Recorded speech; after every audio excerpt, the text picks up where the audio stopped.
बिस्मिल्लाहिर्रहमानिर्रहीम। इन स्लाइडों में हम एसी जनरेटर के बारे में पढ़ेंगे। एसी जनरेटर के बारे में पढ़ने से पहले आप इस तस्वीर की तरफ देखिए। ये जो तीर के निशान हैं ये मकनातीसी खतूत क़ुव्वत हैं। मकनातीस से जो खतूत क़ुव्वत निकल रहे हैं वो सुर्ख तीर के निशानों से ज़ाहिर किए गए हैं, बी से ज़ाहिर किए गए हैं। और सामने एक तख्ती रखी हुई है, तख्ती का जो रकबा है वो ए है। आप देखें जिस अंदाज से तख्ती रखी गई है, मकनातीस के खतूत क़ुव्वत ज़्यादा से ज़्यादा तख्ती में से गुजर सकते हैं। मकनातीसी खतूत क़ुव्वत की ज़्यादा से ज़्यादा तादाद इस तख्ती में से गुजर सकती है। इसी तख्ती की जगह पे अगर कोई मकनातीसी कोई कॉयल रखी गई हो स्प्रिंग नुमा, तो उस कॉयल में से भी जो मकनातीसी खतूत क़ुव्वत हैं वो ज़्यादा से ज़्यादा गुजरेंगे। यानी मकनातीस की वजह से इस तख्ती के ऊपर ज़्यादा से ज़्यादा क़ुव्वत लगेगी। उसकी वजह यह है कि तख्ती का जो रकबा है इन खतूत क़ुव्वत के वो अमूदन है। तख्ती का जो रकबा है इन खतूत क़ुव्वत के अमूदन है। अगर अमूदन हो तो जो मकनातीसी खतूत क़ुव्वत की ताकत है वो इस रकबे के ऊपर वो ज़्यादा से ज़्यादा लगती हुई महसूस होगी। ये तस्वीर थोड़ी सी मुख्तलिफ है। इसमें मकनातीसी खतूत क़ुव्वत सुर्ख तीर के निशानों से उसी तरह ज़ाहिर किए गए हैं, बी से ज़ाहिर किया गया है इन्हें, लेकिन तख्ती अमूदन नहीं रखी गई। तख्ती का जो रकबा है वो मकनातीसी खतूत क़ुव्वत के अमूदन नहीं है। जिस तरह से जिस समत में मकनातीसी खतूत क़ुव्वत हैं, लाइन्स ऑफ फोर्स हैं, उसी समत में इसका तख्ती का रकबा है। यानी तख्ती जो है वो आप इस तरह से अंदाज़ा कर लें कि उफ़क़ी अंदाज से रखी गई है और वहाँ से मकनातीसी खतूत क़ुव्वत जो है वो गुज़र रहे हैं, तो रकबे में से नहीं गुजरेंगे। अगर बिल्कुल मतवाज़ी रखी गई है तख्ती, यानी जिस समत में मकनातीसी खतूत क़ुव्वत हैं, तख्ती भी उसी तरह से जो अमूदन नहीं रखी गई है बल्कि उफ़क़ी अंदाज से रखी गई है, तो मकनातीसी खतूत क़ुव्वत नहीं गुजरेंगे। कोई जाविया बनाकर रखी गई है तो फिर मकनातीसी खतूत क़ुव्वत उसी लिहाज से गुजरेंगे। यानी जितना खतूत क़ुव्वत के सामने रकबा आएगा उतने ही मकनातीसी खतूत क़ुव्वत उस रकबे में से गुजरेंगे। रकबा सामने थोड़ा आ रहा है तो मकनातीसी खतूत क़ुव्वत भी कम गुजरेंगे। इस अंदाज से यहाँ कोई कॉयल रखा गया है, इसी अंदाज से रखा गया है, तो उसमें से जो मकनातीसी खतूत क़ुव्वत हैं वो भी गुजरेंगे और उसका ताल्लुक उनकी तादाद का इन्हिसार इस बात पर होगा कि किस जाविये पर वो सामने रखे हुए हैं। कितना रकबा मकनातीसी खतूत क़ुव्वत के सामने आ रहा है, उस रकबे के लिहाज से वहाँ से खतूत क़ुव्वत गुजरेंगे और क़ुव्वत भी लगेगी तख्ती के ऊपर या कायल के ऊपर। इसका इन्हिसार इस बात पर होगा कि किस जाविये के साथ खतूत क़ुव्वत के सामने तख्ती या कायल रखी गई है। एसी जनरेटर, पिछली मिसालों से कुछ बात आप पर वाज़ेह हुई होगी। मैं मज़ीद पढ़ता हूँ, आप समझने की कोशिश करें कि अगर किसी तार के लच्छा नुमा चौखटे यानी कॉयल को एक मकनातीसी मैदान में घुमाया जाए, यही मकनातीसी मैदान है बी। इस मैदान में ये चौखटा साकन नहीं रखा हुआ बल्कि इसको घुमाना है और लच्छे की हालत मकनातीसी खतूत क़ुव्वत के अमूदन हो। इसी तरह से हो लच्छा जिस तरह से सामने तख्ती रखी हुई है, तो लच्छे की सतह से गुजरने वाला मकनातीसी नफाज मैग्नेटिक फ्लक्स नफाज नफूज जो कर जाता है, गुजर जाता है ज़्यादा मकनातीसी खतूत क़ुव्वत, तो मकनातीसी नफाज ज़्यादा से ज़्यादा होगा। इनमें से मकनातीसी खतूत क़ुव्वत ज़्यादा से ज़्यादा गुजरेंगे। क़ुव्वत इन पर मकनातीसी खतूत क़ुव्वत की वजह से ज़्यादा लगेगी। दूसरी सूरत देखते हैं। मगर जब यह लच्छा मकनातीसी मैदान के मतवाज़ी होगा, जैसा कि हमने पीछे दूसरी तस्वीर में पढ़ा है कि मकनातीसी मैदान के या मकनातीसी खतूत क़ुव्वत के ये लच्छा या तख्ती मतवाज़ी होगी, तो मकनातीसी नफाज या मैग्नेटिक फ्लक्स सिफर होगा। बिल्कुल इसी तरह से है कि जिस समत में हम जा रहे हैं उसी समत में हवा जा रही है, तो हम पर हवा की क़ुव्वत कम से कम लगेगी क्योंकि दोनों हम मतवाज़ी समत में जा रहे, एक दूसरे के मतवाज़ी हैं। तो बिल्कुल इसी तरह के जैसे तख्ती या कोई कॉयल जो है वो मकनातीसी मैदान के मतवाज़ी रखा हुआ है, तो उस पर क़ुव्वत जो है वो या मैग्नेटिक फ्लक्स या मकनातीसी नफाज सिफर होगा, क्योंकि इस हालत में मकनातीसी खतूत क़ुव्वत लच्छे की सतह को काट कर नहीं गुजरते। बात समझ आई है? यानी जो लच्छे की सतह है वो मकनातीसी खतूत क़ुव्वत के सामने नहीं आ रही है, जिसकी वजह से उसको काट कर नहीं गुजरते, वैसे ही गुजर जाते हैं। तो ये दो सूरतें हैं, इनको जहन में रखें। इन्हीं दोनों सूरतों ये उसूल हैं कि एसी जनरेटर के काम करने के। आगे चलकर हम समझते हैं जनरेटर का बुनियादी उसूल। मैं पढ़ता हूं, आप समझिएगा। जब कोई लच्छेदार चौकटा मकनातीसी मैदान में घूमता है, लच्छेदार चौकटा कॉइल, मुस्ततीली कॉइल, तो जब कोई मुस्ततीली शक्ल का कॉइल मकनातीसी मैदान में घूमता है तो इससे गुजरने वाले मकनातीसी निफाज में मुस्तकिल तब्दीली होती रहती है। मकनातीसी निफाज मैग्नेटिक फ्लक्स, यानी मैग्नेटिक फ्लक्स जो खतूत क़ुव्वत किसी रकबे में से, किसी कॉइल में से गुजरते हैं, उन खतूत क़ुव्वत की ताकत मकनातीसी निफाज कहलाती है। यानी कितने खतूत क़ुव्वत उस चौकटे में से, लच्छे में से नफूज कर गए हैं, गुजर गए हैं। तो मैं दोबारा पढ़ता हूं। जब कोई लच्छेदार चौकटा मकनातीसी मैदान में घूमता है तो इससे गुजरने वाले मकनातीसी निफाज यानी मैग्नेटिक फ्लक्स में मुस्तकिल तब्दीली होती रहती है। यानी जो मकनातीसी खतूत क़ुव्वत गुजरते हैं उनकी ताकत में मुस्तकिल तब्दीली, कमी बेशी होती रहती है। निफाज में इस तब्दीली की वजह से लच्छे में बरकी क़ुव्वत मुतहर्रिका पैदा हो जाती है, EMF, इलेक्ट्रोमोटिव फोर्स। यानी इसकी वजह से उस लच्छे में इलेक्ट्रॉनों को धक्का देने की क़ुव्वत पैदा हो जाती है, करंट बहाने की, वोल्टेज पैदा करने की ताकत पैदा हो जाती है, किसी चीज़ को घूमते रहने की, मुसलसल घुमाने की क़ुव्वत पैदा हो जाती है।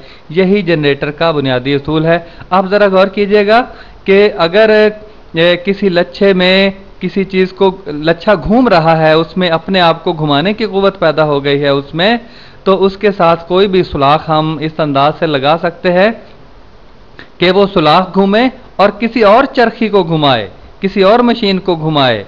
इसी तरह सारी मोटरें जो टेप रिकॉर्डर में, टीवी में और दूसरी चीज़ों में मोटरें इस्तेमाल होती हैं, वो भी इसी उसूल के तहत काम करती है। और जो बड़ी बड़ी मोटरें इस्तेमाल होती हैं उनमें एक कॉइल घूमती है और वही फिर जो है वो लच्छा घूमता है और वो उसके साथ जो कॉइल घूमती है फिर आगे चरखी को चलाती है। तो जनरेटर का ये बुनियादी उसूल है और उस चलाने से फिर हम हमारी मर्ज़ी कि हम क्या काम ले सकते हैं। किसी मशीन को चलाना मकसूद है, करंट पैदा करना, वोल्टेज पैदा करना मकसूद है, या कोई और काम लेना मकसूद है। जनरेटर की साख्त। जनरेटर की साख्त का मुताला करने के लिए आप तस्वीर को ज़रा गौर से देखें ये N और S लिखा हुआ है। N जो मुस्तकिल मकनातीस है उसका शुमाली कुतब है, नॉर्थ पोल है, और जो S है वो उसी मकनातीस का जनूबी कुतब है, साउथ पोल अंग्रेज़ी में कहते हैं। और इन दोनों कुतबों के दरमियान एक चौकटा है, तारों का कॉइल है, और उस कॉइल को आप देखें, कॉइल का एक सिरा B की तरफ जो आगे आ रहा है वो एक छल्ले के साथ मुंसलिक है और दूसरा सिरा कॉइल का लंबी तार के साथ मुंसलिक है और दूसरे छल्ले के साथ मुंसलिक हो रहा है, रगड़ खा रहा है। और बाएं तरफ इन्हीं छल्लों के साथ कार्बन ब्रशेज हैं, कार्बन के बुरशे हैं जो साथ रगड़ खा रहे हैं। और यहीं से फिर जो करंट पैदा होता है, ये जो मुस्तकिल मकनातीस के दरमियान में कॉइल घूमता है और उससे जो वोल्टेज पैदा होती है वो आर के साथ हम नोट कर लेते हैं। आर के अक्रॉस, आर के अतराफ में वो वोल्टेज का जो फ़र्क है, जो वोल्टेज है, वो हम हासिल कर लेते हैं। मैं पढ़ता हूँ, आप ज़रा समझिएगा। एक सादा जनरेटर तारों के एक मुस्ततीली लच्छे पर मुश्तमिल होता है। ये मुस्ततीली लच्छा जो दोनों कुतबों के दरमियान में रखा हुआ है, जिसको एक मुस्तकिल मकनातीस के कुतबों के दरमियान में घुमाया जाता है। ये दो मुस्तकिल मकनातीस है, उसके दो कुतब हैं, नीला और सुर्ख, उसके दरमियान में इस चौकठी लच्छे को घुमाया जाता है। चौकठी लच्छे के दोनों सिरों को लच्छे के महवर एक्सिस पर नस्ब दो फिसलने छल्लों यानी स्प्रिंग रिंग से जोड़ दिया जाता है। यानी इसके जो दो महवर हैं, महवर वो लाइन होती है, वो ख़त होता है जिसके गिर्द कोई चीज़ घूमती है। तो ये जो लच्छा है, ये जिस ख़त के गिर्द घूमता है वो ख़त स्लिप रिंग्स, जो फिसलने छल्ले हैं, उसके दरमियान में से गुजरता है। ये जो तारे हैं ये उस महवर को ज़ाहिर करती हैं लच्छे के। तो चौकठी लच्छे के दोनों सिरों को लच्छे के महवर यानी एक्सिस पर नस्ब दो फिसलने छल्लों से जोड़ दिया जाता है। दो फिसलने छल्ले आपको नजर आ रहे हैं। इन फिसलने छल्लों के साथ कार्बन के दो बुरशों को जोड़ा जाता है। देखें फिसलने जो छल्ले हैं, कार्बन के दो बुर्श बाएं तरफ जुड़े हुए नजर आ रहे हैं आपको, ताकि लच्छे से बरकी रो वसूल करने में आसानी रहे। ये बीच वाली तारें भी रगड़ खाती हैं छल्लों के साथ, और ये जो बुरशे हैं ये भी रगड़ खाते हैं, ताकि इन छल्लों में जो करंट पैदा हो रहा है, बरकी रो पैदा हो रही है, वो आर के ज़रिए हम जो मुज़ाहमत है उसके ज़रिए वसूल करें और वोल्टेज की शक्ल में हमें मिल जाए, ताकत मिल जाए, बरकी ताकत मिल जाए। जब चौकठी लच्छे को मकनातीसी कुतुबों के दरमियान घुमाया जाता है तो लच्छे में बरकी रो पैदा होती है, जो फिसलने छल्लों और कार्बन बुरशों के जरिए सर्किट में बहना शुरू हो जाती है। वही बात है जो पिछली स्लाइड में हम पढ़ चुके हैं। जनरेटर कैसे काम करता है? जुबानी वजाहत यहाँ लिखा हुआ नहीं है, सिर्फ आप ज़ुबानी वजाहत पर इक्तफ़ा करें और समझने की कोशिश करें। आप देखें एक ग्राफ बना हुआ है दाएं तरफ वाली तस्वीर में, और बाएं तरफ वही तस्वीर है जो पिछली स्लाइडों में हम देख चुके हैं। उसी तस्वीर की मदद से जो वोल्टेज हमें मिलती है उसकी हम शक्ल सूरत का तज्जिया करते हैं। आप देखें कि इस हालत में जब कॉइल होगी, जिस हालत में इस तस्वीर में नज़र आ रही है, इसमें मकनातीसी खतूत क़ुव्वत इस कायल की सतह के मतवाजी गुजरते हैं। देखें मकनातीसी खतूत, ये कायल जो है वो उफ़क़ी अंदाज से पड़ी हुई है, और मकनातीसी खतूत क़ुव्वत जो मकनातीस के शुमाली कुतुब से निकलकर जनूबी कुतुब की तरफ जा रहे हैं वो इस पर असरअंदाज नहीं होते कायल के ऊपर, लिहाजा वोल्टेज की कीमत जो है वो सिफर ही रहती है। ऊपर जो एक ग्राफ बना हुआ है उसमें सबसे बाएं तरफ वाला नुक्ता सिफर ये जाहिर करता है कि इस हालत में जो कायल है उसमें जो वोल्टेज है आर में, जो ये जनरेटर वोल्टेज दे रहा है वो सिफर दे रहा है। अब आप देखें कि आहिस्ता आहिस्ता कायल को घूमना शुरू हुआ है इसी अंदाज से कि ये घूम रहा है, और घूमते घूमते ये 90 दर्जे घूम गया है। आहिस्ता आहिस्ता जब घूम रहा है तो उस वक्त इसकी जो सतह है वो मकनातीसी खतूत क़ुव्वत के सामने जितनी आ रही है उतनी ही वोल्टेज पैदा हो रही है, और आहिस्ता आहिस्ता वोल्टेज पैदा होते होते ये फिर अमूदी अंदाज से मकनातीसी खतूत क़ुव्वत अमूदन पड़ते हैं कायल की सतह के ऊपर, तो वोल्टेज जो है वो ज़्यादा से ज़्यादा हो गई है। 1/4 जहाँ वो नुक्तादार लाइन है ऊपर जा रही है, तो ज़्यादा से ज़्यादा फिर वोल्टेज पैदा हुई है। फिर घूमता है आहिस्ता आहिस्ता नीचे की तरफ, और जितना जितना कायल का रकबा सामने आता जा रहा है खतूत क़ुव्वत के, उतनी उतनी वोल्टेज पैदा हो रही है, लेकिन कम हो रही है। जो ही ये 180 डिग्री घूम जाएगा, 180 दर्जे घूम जाएगा जहाँ 1/2 लिखा हुआ है, तो फिर कायल के अंदर जो वोल्टेज पैदा होगी वो सिफर हो जाएगी, और उसके बाद फिर घूमना शुरू हो जाएगा। अभी तक कायल जो है वो 180 घूमा है, और आपको पता है पूरे दायरे में कोई चीज़ घूम जाए तो 360 दर्जे वो घूम जाता है, तो 180 दर्जे घूमा है। उसके बाद फिर जब घूमेगा शुरू होगा तो आहिस्ता आहिस्ता उसमें जो वोल्टेज की मिकदार है वो बढ़ना शुरू हो जाएगी। बढ़ते बढ़ते जो सबसे नीचे वाली लाइन है वो ज़्यादा से ज़्यादा नीचे वाला हिस्सा 3/4 जहाँ लिखा है उसके बिल्कुल नीचे जो मरकज़ी लाइन है उससे नीचे ज़्यादा से ज़्यादा फासले पर जो वोल्टेज फिर ज़्यादा से ज़्यादा होगी, चूँकि जो कायल है वो अमूदन होगी, उसका ज़्यादा से ज़्यादा सतह जो है वो मकनातीसी खतूत क़ुव्वत के सामने आ जाएगा, और फिर आहिस्ता आहिस्ता फिर जो है कायल जो है वो अपनी असली हालत की तरफ आ जाएगी। आप घुमाकर देख लीजिएगा इस तरह की कायल 4 आपने मराहल में इसको घुमाना है। पहले 90 दर्जे तक घुमाया, और उसके बाद फिर 90 दर्जे घुमाया, फिर 90 दर्जे घुमाया, और आखिर में 90 दर्जे 360 दर्जे हो जाएंगे। एक दौर मुकम्मल हो जाएगा। कायल एक चक्कर मुकम्मल कर लेगी और वोल्टेज का भी एक चक्कर जो है वो मुकम्मल हो जाएगा। ये पहले ऊपर वाला निस्फ साइकिल बना है और फिर नीचे वाला निस्फ साइकिल बना है।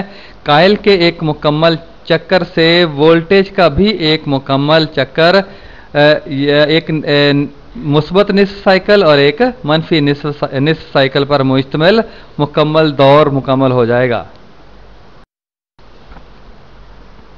इस तस्वीर में भी देखें, वही बात जो पिछली स्लाइड में मैंने आपको बताई है वही यहाँ लिखी हुई है। इस तस्वीर में चौखटी लच्छे के घूमने का एक मुकम्मल चक्कर दिखाया गया है।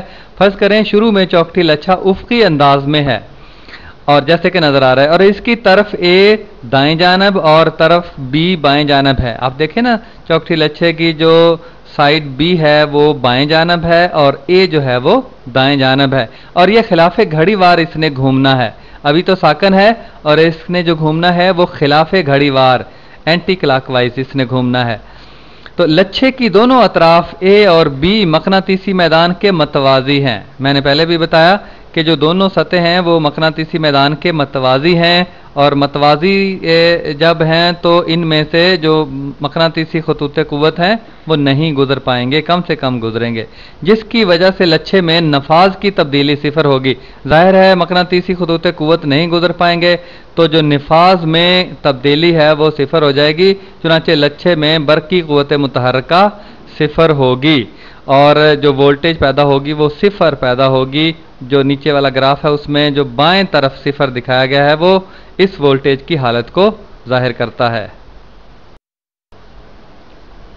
यहां पर भी वही तस्वीर है और मैं पढ़ता हूं। लच्छे के चौथाई चक्कर के बाद हालत शक्ल बे में दिखाई गई है। बे में हालत क्या है? ज्यादा चौथाई चक्कर के बाद इसमें ज्यादा से ज्यादा वोल्टेज पैदा होगी। ग्राफ सबसे ऊपर वाली सतह पर पहुंच जाएगा जहां लच्छे की दोनों अतराफ ए और बी मैदान के यानी मकनातीसी मैदान के अमूदन हरकत करती हैं। दोनों साइड ए और बी जो लच्छे का मैदान है उसके अमूदन हरकत करती हैं। मतलब ये है कि ज़्यादा से ज़्यादा मकनातीसी खतूत क़ुव्वत लच्छे की सतह के साथ जो में से गुजरेंगे, लच्छे में से गुजरेंगे। इस वक्त नफाज में तब्दीली की शरह ज़्यादा से ज़्यादा होगी। जाहिर है तो ज़्यादा से ज़्यादा फिर वोल्टेज पैदा होगी। ज़्यादा से ज़्यादा मकनातीसी खतूत क़ुव्वत इसमें से गुजरेंगे तो ज़्यादा से ज़्यादा इस पर जो है वो असरअंदाज होंगे। ज़्यादा से ज़्यादा फिर वोल्टेज की शरह पैदा होगी, इसलिए बरक़ी क़ुव्वत मुतहर्रिका भी ज़्यादा से ज़्यादा होगी, जो ग्राफ की सबसे ऊपर वाली सतह इंतहाई बुलंदी को ज़ाहिर करती है। और उसी बात को फिर ज़रा लिखकर वजाहत की गई है। लच्छे के निस्फ चक्कर के बाद वाली हालत शक्ल जीम में दिखाई गई है। शक्ल जीम में आप देखें कि 1/2 यहाँ लिखा है, फिर अपनी असली हालत में यानी उफ़क़ी हालत में ये चौखटा आ जाएगा। और उफ़क़ी हालत में आपको पता है कि मकनातीसी खतूत क़ुव्वत के ये जो उफ़क़ी हालत है ये मतवाज़ी है और इस पर असरअंदाज नहीं होगा वो मकनातीसी मैदान, लिहाजा यहाँ वोल्टेज जो है वो सिफर होगी। अब फिर दोनों अतराफ मैदान के मतवाज़ी होंगे। अब फिर दोनों अतराफ मैदान के मतवाज़ी होंगी, इसलिए बरक़ी क़ुव्वत मुतहर्रिका फिर सिफर होगी। अब लच्छे की तरफ बी दाएं जानब और ए बाएं जानब, यानी 180 दर्जे घूम गया है लच्छा। जो तरफ जो उसकी साइड ए थी वो बी वाले की तरफ आ गई है और बी जो है वो ए वाले की तरफ चली गई है। 3/4 चक्कर मुकम्मल करने के बाद लच्छा मकनातीसी मैदान के फिर अमूदन होगा। 3/4 मुकम्मल कर लेने के बाद फिर अमूदन होगा, यानी ज़्यादा से ज़्यादा इसमें से मकनातीसी खतूत क़ुव्वत गुजरेंगे और जो नीचे वाला निस्फ साइकिल है उसकी ज़्यादा से ज़्यादा कीमत आएगी। वो 3/4 के जो नीचे है उससे ज़ाहिर की गई है ज़्यादा से ज़्यादा कीमत, मगर मुतज़ाद समत में इसे शक्ल दाल से ज़ाहिर किया गया है। और अब चौखटी लच्छा जो है वो चक्कर अपना मुकम्मल कर चुका है। चौखटी लच्छा अपना पूरा चक्कर मुकम्मल कर लेने के बाद फिर पहली हालत में वापस लौट आएगा, जहां बरक़ी क़ुव्वत मुतहर्रिका फिर सिफर हो जाएगी और इसके बाद लच्छे का दूसरा चक्कर शुरू होगा, जहां 1 लिखा हुआ है। ये शक्ल 17.17 में दाएं तरफ 1 लिखा हुआ है। 1 पर 0 से लेकर 1 तक एक चक्कर मुकम्मल हो जाएगा, ऊपर कॉइल का भी और यहाँ वोल्टेज का भी, जिसे ग्राफ के जरिए जाहिर किया गया है। बाहमी अमालियत, म्यूचुअल इंडक्शन। बाहमी को अंग्रेजी में म्यूचुअल और अमालियत को इंडक्शन कहते हैं। अमालियत की मैं पहले भी किसी जगह पर तशरीह कर चुका हूं। ये लफ्ज़ माइल होना, मैलान होना, रुझान होना, किसी चीज़ को, किसी काम की तरफ माइल करना। तो होता यह है कि दो कायलें करीब करीब पड़ी हैं, एक में से बरकी रो अगर गुजर रही है तो वो दूसरी को माइल करेगी कि उसमें से भी बरकी रो गुजरे। बाहमी अमालियत, एक कायल दूसरी को माइल करेगी कि उसमें से बरकी रो गुजरे और दूसरी कायल पहली को माइल करेगी कि उसकी वजह से उसमें से बरकी रो गुजरे। तो ये मजहर बाहमी अमालियत कहलाता है। मैं पढ़ता हूं, आप समझिएगा। सामने की शक्ल में एक दूसरे के करीब रखे हुए तारों के दो लच्छे एक्स और वाई हैं। देखें, एक्स ऊपर वाला लच्छा लिखा भी हुआ है और वाई नीचे वाला लच्छा है। लच्छे एक्स के साथ बैटरी और स्विच लगा हुआ है। एक्स ऊपर वाला लच्छा है, उसके साथ आप देखें बाएं तरफ ऊपर की तरफ जमा और मनफी की अलामत है, बैटरी की अलामत है। तो इसके साथ एक बैटरी मुंसलिक है और साथ ही दाएं तरफ एक स्विच लगा हुआ है। जबकि लच्छे वाई के साथ एक हसास गैल्वेनोमीटर लगा हुआ है। लच्छा वाई नीचे है और उसके साथ सबसे नीचे जी, बड़ा जी जहां लिखा हुआ है, हसास गैल्वेनोमीटर मुंसलिक है। अमल, ये अमल किस तरह से वकूअ पज़ीर होता है? मैं पढ़ता हूं, आप समझिए। जो ही लच्छे एक्स का स्विच बंद किया जाता है, यानी ऑन किया जाता है, ऊपर वाला स्विच एक्स के साथ जो लगा हुआ है, इसे जब ऑन किया जाता है, बंद किया जाता है, तो लच्छे वाई में लगे हुए गैल्वेनोमीटर में एक लम्हाती इन्हिराफ पैदा होता है। इन्हिराफ को अंग्रेजी में डिफ्लेक्शन कहते हैं, यानी मुड़ जाती है, सुई का मुड़ जाना। इन्हिराफ का मतलब होता है अपने रास्ते से हट जाना। तो जो ही लच्छे एक्स का स्विच बंद किया जाता है तो लच्छे वाई में लगे हुए गैल्वेनोमीटर में एक लम्हाती इन्हिराफ पैदा होता है, यानी उसकी सुई दाएं बाएं हिलती है। देखिए, जरा गौर करें कि स्विच तो बंद किया जा रहा है कॉइल एक्स का, कॉइल एक्स के साथ जो मुंसलिक है उस स्विच को ऑन किया जा रहा है। कॉइल एक्स में से बरकी रो गुजरती है, लेकिन साथ पड़ी हुई जो कॉइल है उसके साथ लगा हुआ गैल्वेनोमीटर, उसकी सुई में इन्हिराफ पैदा होगा। इसका मतलब यह है कि एक कॉइल में से अगर करंट गुजरा है तो उसका असर साथ पड़े हुए कॉइल पर भी होता है, उसमें से भी करंट में कमी बेशी पैदा होती है। तो इस अमल को कहते हैं अमालियत। यहां से जाहिर होता है कि जो ही लच्छे एक्स में से बरकी रो गुजरती है तो लच्छे वाई में से भी एक लम्हे के लिए बरकी रो गुजरना शुरू हो जाती है। इसी तरह जो ही लच्छे एक्स के स्विच को मुनक़ता करके लच्छे एक्स में से बरकी रो के बहाव को ख़त्म किया जाता है। स्विच को मुनक़ता करके यानी ऑफ करके, जो ही हम एक्स के साथ मुंसलिक स्विच को ऑफ कर देंगे, उसी वक्त क्या होगा, मुनक़ता कर देंगे तो एक्स में से करंट का बहाव ख़त्म हो जाएगा। तो भी लच्छे वाई का गैल्वेनोमीटर लम्हाती इन्हिराफ जाहिर करता है। उसी तरह से उसकी गैल्वेनोमीटर की सुई हिलेगी, मगर इस बार इन्हिराफ की समत उलट होगी। पहले फर्ज करें कि गैल्वेनोमीटर की सुई दाएं तरफ को मुड़ी थी, अब गैल्वेनोमीटर की सुई बाएं तरफ को मुड़ जाएगी। उलट समत में करंट गुजरेगा। सुई का दूसरी तरफ को मुड़ जाना, इसका मतलब है कि पहले जो समत थी करंट की कॉइल वाई में से, अब समत जो है वो उलट हो जाएगी। मैं दोबारा समझाता हूं आपको। देखें, अब स्विच को बंद करना है। पहले तो हमने स्विच को ऑन किया था, तो उस वक्त जो वाई के साथ मुंसलिक गैल्वेनोमीटर था उसकी कॉइल में इन्हिराफ, उसकी सुई में इन्हिराफ पैदा हुआ था। अब स्विच को हमने मुनक़ता करना है, स्विच को ऑफ कर देना है। तो स्विच को ऑफ करने पर भी वो जो वाई कॉइल के साथ गैल्वेनोमीटर लगा हुआ है उसकी सुई में इन्हिराफ पैदा होगा। तो इन्हिराफ अब उलट समत में पैदा होगा। इसका मतलब यह हुआ कि अगर हम जो ऊपर लगा हुआ स्विच है उसको ऑन ऑफ बार बार उसको बंद करते हैं, खोलते हैं, तो उसका नतीजा ये है कि गैल्वेनोमीटर की सुई भी बार बार हिलती है, कभी दाएं कभी बाएं, कभी दाएं कभी बाएं। तो नतीजा ये निकला कि किसी साथ पड़े हुए कॉइल में करंट को जब तब्दील किया जाता है, तब्दील करने से मुराद जब हम उसको ऑन करते हैं तो करंट सिफर से ज़्यादा हालत में आ जाता है, उसकी कीमत सिफर से ज़्यादा होती है। लेकिन जब बंद करते हैं तो ज़्यादा से कीमत जो है वो करंट की सिफर तक आ जाती है। तो करंट में जो ही तब्दीली पैदा होती है किसी कायल में, तो साथ पड़ी हुई कायल का जो गैल्वेनोमीटर है उसकी सुई में इन्हिराफ पैदा होता है, यानी साथ पड़ी हुई कायल में भी करंट में कमी होती है और ज्यादती होती है। वजाहत: जो ही लच्छे एक्स का स्विच बंद होता है यानी ऑन होता है, एक्स का स्विच आप ऊपर की तरफ देखें, जो तस्वीर है एक्स लच्छा है और उसका स्विच ऊपर लगा हुआ है। यूं ही ये स्विच ऑन करते हैं तो जाहिर है लच्छे में से बरकी रौ गुजरना शुरू हो जाती है। तो जो ही लच्छे एक्स का स्विच बंद होता है या ऑन होता है तो इसमें से बरकी रौ गुजरना शुरू हो जाती है और साथ ही मकनातीसी मैदान भी बनना शुरू हो जाता है। हमें पता है कि जिस तार में से, जिस कायल में से बरकी रौ गुजरती है उसके इर्द गिर्द मकनातीसी मैदान भी बनना शुरू हो जाता है।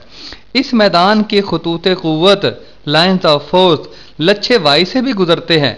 जाहिर है जो खतूत क़ुव्वत हैं वो एक ख़ास रेंज तक जो है वो मार करेंगे, ख़ास हद तक मार करेंगे और उस हद के अंदर लच्छा वाई पड़ा हुआ है तो लच्छे वाई से भी वो गुजरते हैं। इस तरह लच्छे वाई में भी मकनातीसी नफाज में तब्दीली पैदा होना शुरू हो जाती है। यानी एक लम्हे के लिए देखें, स्विच हमने ऑन किया, एक्स में से बरकी रो बही, उसकी वजह से खतूत क़ुव्वत जो है वो पैदा हुए और वाई को उन्होंने काटा। वाई को जब हमने स्विच ऑन किया तो सिफर से जो करंट है वो ज़्यादा से ज़्यादा मिकदार तक पहुंचा, यानी खतूत क़ुव्वत सिफर से ज़्यादा तादाद की तरफ आए तो उस वक्त जो है वो हम कहेंगे कि मकनातीसी निफाज में तब्दीली, यानी वाई को जो काट कर गुजरते हैं खतूत क़ुव्वत, उनमें तब्दीली आई सिफर से ज़्यादा तादाद तक। तो इसमें भी फिर बरकी रौ पैदा करने का बायस बनती है। तो एक्स में जो बरकी रौ में तब्दीली है वो वाई में बरकी रौ पैदा करने का बायस बनती है। तब्दीली का लफ्ज़ इसलिए इस्तेमाल करते हैं, देखें अगर मुसलसल एक ही कीमत का करंट जो है वो लच्छे एक्स में से गुजर रहा है, उसमें तब्दीली नहीं आ रही, तो फिर वाई में बरकी रौ नहीं पैदा होगी। ये तो बदलने से पैदा होगी कि एक्स में जो बरकी रो में तब्दीली पैदा हो रही है, इससे जो मकनातीसी निफाज है वाई का वो भी तब्दील हो रहा है, जिससे बरकी रो पैदा होगी। ये बात याद रखने के काबिल है। इसी बात को मैंने इस स्लाइड में समझाया है। वो जो पिछली स्लाइड में मैंने बात की है कि जब करंट मुस्तकिल मिकदार का बहना शुरू हो जाता है एक्स में से, तो फिर तब्दीली जो है वो वाई में, तब्दीली जो निफाज में है वो सिफर हो जाती है। मैं पढ़ता हूँ, जब लच्छे एक्स का मकनातीसी मैदान मुस्तकिल कीमत पर पहुँचता है तो लच्छे वाई में मकनातीसी निफाज यानी फ्लक्स की कीमत सिफर हो जाती है। मगर जो ही लच्छे एक्स का स्विच मुनक़ता किया जाता है यानी ऑफ किया जाता है तो चंद लम्हों में इसका मकनातीसी मैदान मुस्तकिल कीमत से फिर सिफर पर पहुंच जाता है, यानी फिर मकनातीसी मैदान में तब्दीली पैदा हो जाती है। तो वाई में निफाज की तब्दीली फिर इसमें लम्हाती बरकी रौ दौड़ाने का सबब बनती है, तो फिर वाई में जो है वो बरकी रौ पैदा हो जाती है। यानी स्विच को ऑन ऑफ बार बार करते रहे तो वाई में बरकी रौ में भी मुसलसल तब्दीली आती रहेगी। अगर एक ही कीमत का करंट होगा एक्स में तो वाई में निफाज सिफर हो जाएगा और बरकी रौ पैदा होना बंद हो जाएगी। हासिल बहस, वो जो हम पीछे पढ़ते रहे हैं उसका लुब्बे लुबाब और हासिल ये है कि एक लच्छे में बरकी रौ की तब्दीली की वजह से करीब पड़े हुए लच्छे में भी बरकी रौ पैदा हो जाती है। ये मजहर बाहमी अमालियत, अंग्रेजी में म्यूचुअल इंडक्शन कहते हैं, कहलाता है। पहले लच्छे को इब्तदाई लच्छा या प्राइमरी लच्छा कहते हैं और दूसरे को सानवी लच्छा, अंग्रेजी में सेकेंडरी कायल कहते हैं। और यहाँ जो एक्स है ये इब्तदाई लच्छा है, प्राइमरी कायल, और जो वाई है वो सानवी लच्छा है, सेकेंडरी कायल। खुद अमालियत, सेल्फ इंडक्शन नाम से जाहिर है कि वो अमालियत जो एक ही लच्छे में पैदा होती है, एक ही लच्छे में बरकी रौ गुजरती है, उसकी वजह से उसी लच्छे में बरकी अमालियत पैदा होती है। मैं पढ़ता हूँ, आप समझिए। मकनातीसी मैदान की ताकत का इन्हिसार मकनातीसी खतूत क़ुव्वत की तादाद पर है। जितने मकनातीसी खतूत क़ुव्वत ज़्यादा होंगे, या लाइन्स ऑफ फोर्स अंग्रेजी में कहते हैं, उतने ही मकनातीस ज़्यादा ताकतवर कहलाएगा। खतूत क़ुव्वत की तादाद ज़्यादा हो तो मकनातीसी मैदान ताकतवर, और कम हो तो मैदान कमज़ोर होता है। आगे चलते हैं। तौज़ीह, वजाहत। यहाँ एक कॉइल या लच्छा दिखाया गया है तार का, जिसके साथ बैटरी लगी हुई है, एक स्विच भी आपको नज़र आ रहा है, और दरमियान में एक मुज़ाहिमत है जिसमें से तीर का निशान काट कर गुजर रहा है। ये ज़ाहिर करता है ये मुतगय्यर मुज़ाहिमत है, यानी वेरिएबल रजिस्टर, जो मुज़ाहिमत तब्दील होती है यहाँ से, और एक साथ छोटा सा बल्ब लगा हुआ है। इस सर्किट से हम जो है वो खुद अमालियत की, ये सेल्फ इंडक्शन की वजाहत करेंगे। मैं पढ़ता हूँ, आप समझें।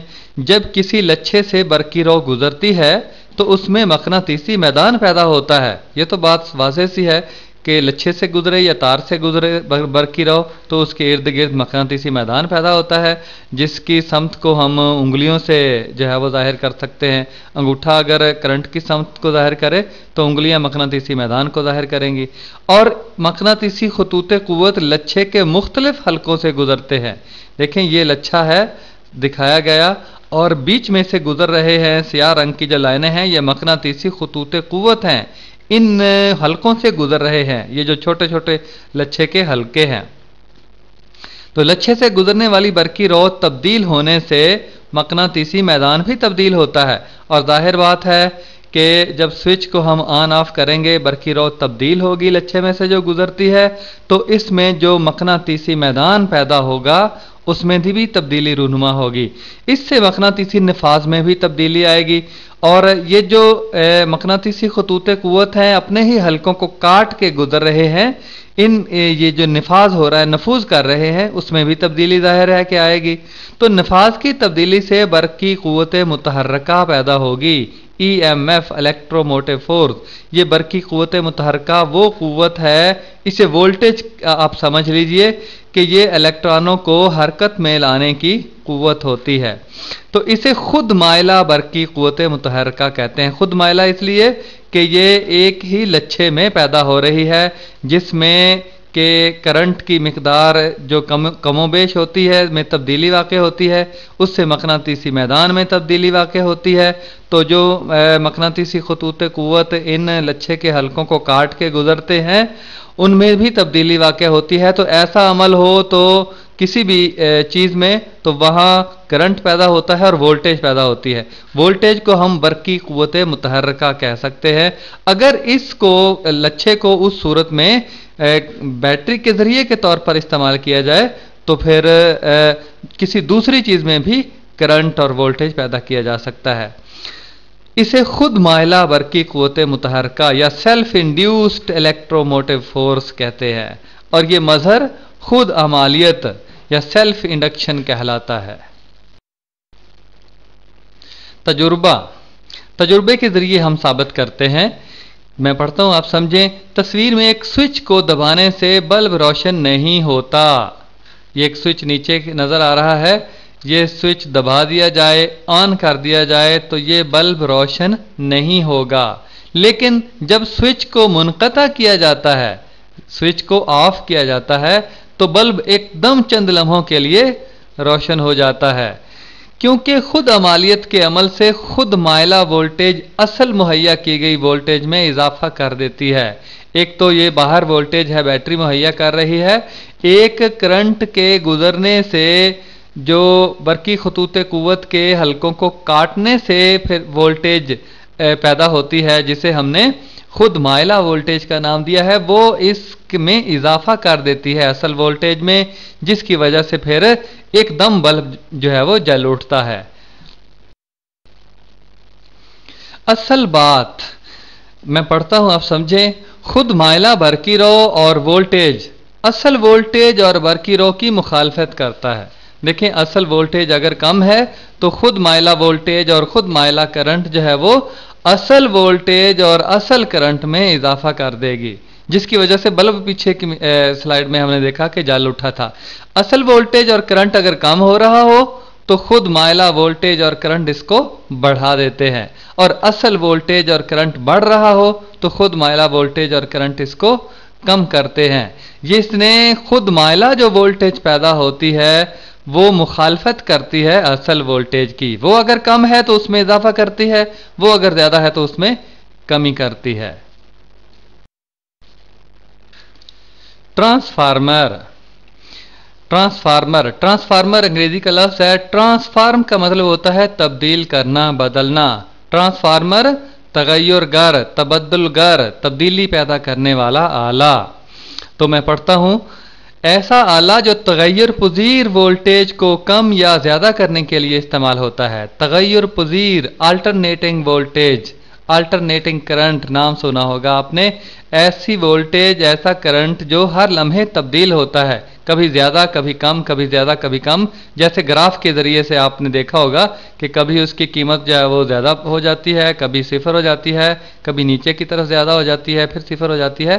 तो इस तरह तगय्युर पज़ीरी इसमें आती रहती है।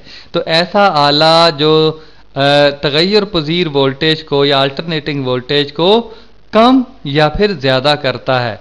और ये इसकी शक्ल है कि इसके कुछ बाएं तरफ के आपने चक्कर देखे होंगे तारों के, ये कम हैं और दाएं तरफ के चक्कर ज़्यादा हैं। बाज़ ऐसे ट्रांसफार्मर हैं जिसमें बाएं तरफ के यानी इब्तदाई चक्कर जो है वो ज़्यादा होते हैं और सानवी चक्कर कम होते हैं, और कुछ ऐसे हैं जिसमें इब्तदाई कम होते हैं और सानवी ज़्यादा होते हैं।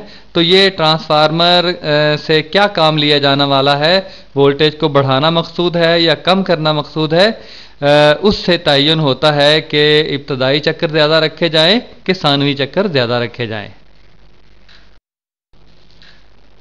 साख्त, ट्रांसफार्मर तारों के दो लच्छों पर मुश्तमिल होता है। एक को बुनियादी लच्छा प्राइमरी कायल और दूसरे को सानवी लच्छा सेकेंडरी कायल कहते हैं। ये जो बाएं तरफ है ये बुनियादी लच्छा है प्राइमरी कायल, और दाएं तरफ सानवी लच्छा है सेकेंडरी कायल। ये दोनों लच्छे लोहे की बनी हुई पत्रियों के मुस्ततीली कोर पर लिपटे होते हैं। ये जिस चीज़ के ऊपर लिपटे हुए हैं पत्रियों के ऊपर, ये लोहे की बनी हुई हैं। ये कोर के ऊपर ये जो तार के लच्छे हैं ये लिपटे हुए आपको नजर आ रहे हैं। N1 टर्न्स, इसका मतलब है बुनियादी चक्कर, और E1 है बुनियादी चक्करों के अंदर जो वोल्टेज पैदा होती है उसे E1 से जाहिर किया गया है। और N2 टर्न्स सानवी चक्रों की तादाद है, और E2 है कि इस सानवी हिस्से पर जो वोल्टेज पैदा हो रही है उसे E2 से जाहिर किया जाता है। अमल, जिस तगय्युर पज़ीर यानी अल्टरनेटिंग वोल्टेज की कीमत को कमोबेश करना मकसूद हो, इसको बुनियादी लच्छे या प्राइमरी कायल से जोड़ देते हैं। देखें, हमने 220 वोल्ट AC को, तगय्युर पज़ीर वोल्टेज को तब्दील करना है 15 वोल्ट में, 12 वोल्ट में, 6 वोल्ट में। तो हम 220 वोल्ट को हम बुनियादी कायल के साथ जो बाएं तरफ है वो जोड़ देंगे, कनेक्शन इसका जोड़ देंगे, जिसकी वजह से बुनियादी लच्छे में करंट बहने लगता है। जाहिर बात है कि 220 वोल्ट को बुनियादी लच्छे के साथ जोड़ेंगे तो इसमें बरकी रो बहना शुरू हो जाएगी, जो एक मुसलसल तब्दील होता हुआ मकनातीसी नफाज पैदा करता है। चूँकि ये AC है और AC लम्हा लम्हा बदलती है, कभी ज़्यादा कभी कम, कभी ज़्यादा कभी कम, तो इसकी वजह से फिर जो सेकेंडरी कायल है, सानवी कायल है, उसमें से भी बरकी रो गुजरना शुरू हो जाती है। मुसलसल तब्दील होती हुई बरकी रो उसमें पैदा होती है, या इलेक्ट्रोमोटिव फोर्स, बरकी क़ुव्वत मुतहर्रिका पैदा हो जाती है सानवी कायल में से। तो इस तरह सानवी कायल में मुसलसल तब्दील होता हुआ मकनातीसी नफाज या मैग्नेटिक फ्लक्स पैदा होता है।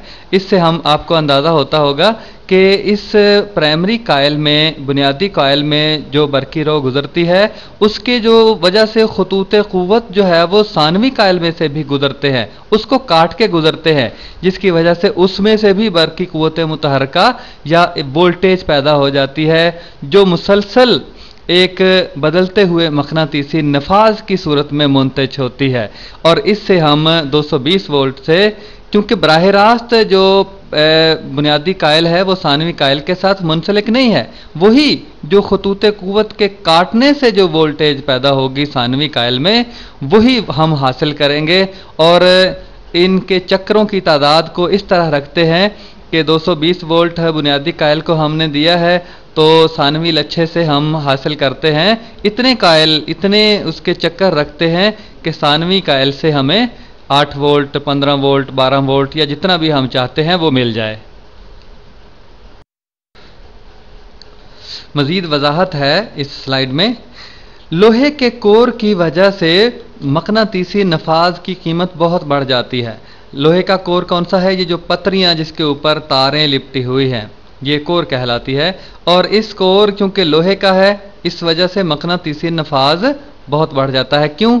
और सारे खतूत कुव्वत, लाइंस ऑफ फोर्स लोहे में मुर्तकज़ हो जाते हैं, क्योंकि जो बुनियादी कायल है, बुनियादी लच्छा है, उसमें से जितने खतूत कुव्वत आगे काटते हैं वो सारे के सारे इस कोर के अंदर जज्ब हो जाते हैं, मुर्तकज़ हो जाते हैं। और जिसका नतीजा ये निकलता है कि बुनियादी लच्छे में पैदा होने वाला नफाज तकरीबन सारे का सारा सानवी लच्छे से भी गुजरता है। और बात बड़ी वाज़ेह सी है आगे, क्योंकि ये नफाज मुसलसल तब्दील होता रहता है। एसी है ना पीछे जो मुहैया की है हमने, इसलिए मुसलसल ये नफाज तब्दील हो रहा है, यानी खतूत कुव्वत जो बुनियादी कायल में आ रहे हैं वो मुसलसल तब्दील हो रहे हैं। इसलिए बाहमी अमालियत के असूल के मुताबिक सानवी लच्छे में भी तगैर पजीर वोल्टेज पैदा होता है। हम पहले पढ़ चुके हैं ना कि एक साथ पड़ी हुई कायल में अगर जो मकनातीसी फ्लक्स है, नफाज है, वो बदलता है या खतूत कुव्वत की तादाद कमोबेश होती है, तो सानवी कायल में भी जो है वो करंट की मिकदार जो है वो कमोबेश होती हुई पैदा होगी। तो जिसकी कीमत का इन्हिसार बुनियादी और सानवी लच्छों पर लिपटी हुई तार के चक्रों की तादाद पर होता है। इसकी मैं पहले वजाहत कर चुका हूं कि अगर हमने सानवी कायल से जितने वोल्टेज हासिल करने हैं, तारों को उसी लिहाज से जो है वो तारों की तादाद को रखेंगे जो बुनियादी कायल के ऊपर लिपटी हुई हैं और सानवी कायल के ऊपर लिपटी हुई हैं। सानवी कायल और बुनियादी कायल के जो लच्छे बनते हैं, इनकी जितनी तारें हैं, जो चक्कर हैं तारों के, उस लिहाज से उससे हम तयन करते हैं कि कितनी वोल्टेज हम मुहैया कर रहे हैं और उसके लिहाज से कितनी वोल्टेज जो हमें सानवी कायल से मिलेगी। बुनियादी लच्छे में चक्रों की तादाद NP, N से मुराद नंबर ऑफ टर्न्स और P से मुराद इन प्राइमरी कायल्स, यानी बुनियादी लच्छे में चक्रों की तादाद NP से जाहिर करते हैं। और सानवी लच्छे में चक्रों की तादाद NS, N number of turns यानी चक्रों की तादाद, और S सेकेंडरी यानी सानवी। और नीचे है बुनियादी लच्छे में लगाया गया वोल्टेज, यानी बुनियादी लच्छे को कितनी वोल्टेज के साथ मुंसलिक किया गया है, EP से जाहिर करते हैं इसे। और आखिरी है सानवी लच्छे से वसूल शुदा वोल्टेज, और सानवी लच्छे से चूंकि हम वोल्टेज को वसूल करेंगे और उससे जाहिर किया जाता है ES के साथ। और नीचे देखें दो तस्वीरें दी गई हैं। बाएं तरफ वाली तस्वीर में जो बुनियादी चक्कर हैं उनकी तादाद कम है। आप देखें बुनियादी लच्छे में जो चक्रों की तादाद है बाएं तरफ वो कम है, और सानवी लच्छे में चक्रों की तादाद ज़्यादा है। इसका मतलब ये है कि वोल्टेज अगर हम कम मुहैया कर रहे हैं तो हासिल करना चाहते हैं हम ज़्यादा। कम वोल्टेज मुहैया, फ़र्ज़ करें 6 वोल्ट मुहैया करके हम 20 वोल्ट लेना चाहते हैं, तो ये ट्रांसफार्मर जो है उसकी इस तरह से साख्त होगी कि बुनियादी चक्रों की तादाद जो है वो कम होगी और सानवी चक्रों की तादाद, सानवी कॉइल के चक्रों की तादाद ज़्यादा होगी। और दाएं तरफ वाली तस्वीर की तरफ आप देखिए कि बुनियादी जो कॉइल के चक्रों की तादाद जो है वो ज़्यादा है और सानवी लच्छे के चक्रों की तादाद जो है वो कम है। इससे हम ज़्यादा वोल्टेज देकर कम वोल्टेज हासिल करना चाह रहे हैं। तो ये दो किस्म के ट्रांसफार्मर होते हैं, एक जो है वोल्टेज को बढ़ाता है और दूसरा वोल्टेज को कम करता है। और हमने इसको पंजाबी में नाम दिया है, ये अंग्रेज़ी में कहते हैं स्टेप अप ट्रांसफार्मर, जो बढ़ाता है, और जो कम करता है स्टेप डाउन ट्रांसफार्मर, और पंजाबी में वधाऊ ट्रांसफार्मर जो बढ़ाता है, और घटाऊ ट्रांसफार्मर जो घटाता है वोल्टेज को। ट्रांसफार्मर का कुलिया फार्मूला ES बटे EP। ES हम आप पीछे पढ़ चुके हैं कि सानवी कॉइल का वोल्टेज है, और EP बुनियादी कॉइल का वोल्टेज ऑफ प्राइमरी कॉइल, और बराबर है NS सानवी कॉइल के चक्रों की तादाद है, और बटे NP जो बुनियादी कॉइल के चक्रों की तादाद है। अब नीचे देखिएगा, ES is less than EP। ES कम है EP से, इसका क्या मतलब है? ES जो है वो सानवी कॉइल की वोल्टेज है, और EP जो है वो बुनियादी कॉइल की वोल्टेज है। सानवी कॉइल की वोल्टेज कम हो और बुनियादी कॉइल की वोल्टेज ज़्यादा हो तो वो कौन सा ट्रांसफार्मर होता है? वो स्टेप डाउन ट्रांसफार्मर, घटाऊ ट्रांसफार्मर। देखें, बात को समझ लीजिएगा। ES is less than EP। ES सानवी कॉइल की वोल्टेज बुनियादी कॉइल की वोल्टेज से कम हो तो NS की कीमत NP से कम होगी। NS ये सानवी कॉइल के चक्रों की तादाद है, और NP बुनियादी कॉइल के चक्रों की तादाद है। इस सूरत में सानवी कॉइल के चक्रों की तादाद बुनियादी कॉइल के चक्रों की तादाद से कम होगी। यानी ये इसको जाहिर करेगा जो दाएं तरफ वाली तस्वीर है। इसमें देखें, बुनियादी कॉइल के चक्रों की तादाद ज़्यादा है और सानवी कॉइल के चक्रों की तादाद कम है। ये घटाऊ स्टेप डाउन ट्रांसफार्मर की ये शर्त है। और ES is greater than EP, यानी सानवी वोल्टेज ज़्यादा हो बुनियादी वोल्टेज से। सानवी वोल्टेज हम ज़्यादा हासिल करना चाहते हैं तो जाहिर है सानवी कॉइल के चक्रों की तादाद भी बुनियादी कॉइल के चक्रों की तादाद से ज़्यादा होगी। इस शर्त के लिए NS की कीमत NP से ज़्यादा होगी, यानी सानवी कॉइल के चक्रों की तादाद बुनियादी कॉइल के चक्रों की तादाद से ज़्यादा होगी। ट्रांसफार्मर की अक़साम। ट्रांसफार्मर की दो अक़साम है, वधाऊ ट्रांसफार्मर, स्टेप अप ट्रांसफार्मर, जिसमें बुनियादी लच्छे के चक्कर कम और सानवी के ज़्यादा हों। इससे हम कम वोल्टेज देकर ज़्यादा वोल्टेज हासिल करते हैं, इसलिए बुनियादी लच्छा प्राइमरी कॉइल उसके चक्कर कम होते हैं, और सानवी लच्छा सेकेंडरी कॉइल उसके चक्कर ज़्यादा होते हैं। और दूसरा घटाऊ ट्रांसफार्मर, नाम से जाहिर है स्टेप डाउन ट्रांसफार्मर, जिसमें हम ज़्यादा वोल्टेज देकर कम वोल्टेज हासिल करते हैं। जैसे 220 वोल्ट तो हमें आती है ट्रांसफार्मर से, बड़े सारे ट्रांसफार्मर से, और हम टेप रिकॉर्डर के लिए जो है वो 6 वोल्ट चाहते हैं, तो वो जो ट्रांसफार्मर 220 वोल्ट से 6 वोल्ट में तब्दील करता है वोल्टेज को, वो घटाऊ ट्रांसफार्मर है। तो घटाऊ ट्रांसफार्मर कौन सा होता है? जिसमें सानवी लच्छे के चक्कर कम और बुनियादी के ज़्यादा हों, यानी सेकेंडरी कॉइल जो है उसके चक्कर कम होंगे और बुनियादी कॉइल जो है प्राइमरी कॉइल उसके चक्कर ज़्यादा होंगे। नीचे तस्वीरों में आप देख सकते हैं, बाएं तरफ वाला जो है वो वधाऊ ट्रांसफार्मर है और दाएं तरफ वाला घटाऊ ट्रांसफार्मर है।